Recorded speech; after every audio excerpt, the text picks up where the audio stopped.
183 కోట్ల అవసరం. Vote on account బడ్జెట్లో నిధులు కేటాయించిన జగన్ ప్రభుత్వం గది దిగిపోయిన వారి నిర్వాహకం ఇంకా ప్రజలకు ఇబ్బందులు గురి చేస్తూనే రహదారుల మరమ్మతులకు ఓటాన్ అకౌంట్ బడ్జెట్లో ఆయా పద్ధతుల కింద నిధులేవి కేటాయించకుండా వైకాపా ప్రభుత్వం తీవ్ర నిర్లక్ష్యం చూపింది. ఫలితంగా వచ్చే నెలలో ప్రవేశపెట్టే పూర్తిస్థాయి బడ్జెట్లో నిధులు కేటాయించే వరకు గుంతలు పొడచడం సాధ్యమయ్యేలా కనిపించడం లేదు. వైకాపా ప్రభుత్వ తీరుతో రాష్ట్రమంతటా రోడ్లు అత్యంత అధ్వానంగా మారే. రాష్ట్రంలో గుంతలమయంగా ఉన్న రోడ్ల వివరాలను ఆర్ఎన్బి ఇంజనీర్లు తాజాగా సిద్ధం చేశారు. 4153 కిలోమీటర్ల గుంతలమయంగా ఉండటంతో వీటిని పూడ్చాల్సి ఉందని.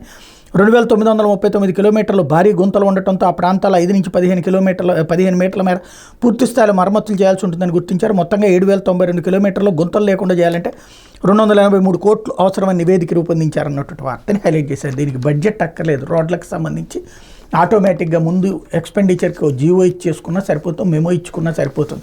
కాకపోతే అందుకు ఇప్పుడు ప్రస్తుతం ఎందుకు చేయట్లేదు, ప్రభుత్వం రాగానే ఎందుకు పోడ్చట్లేదు అనడాన్ని ఈ విధంగా చెప్తున్నారు అన్నమాట. ఇప్పుడు పిన్నెల్లికి 14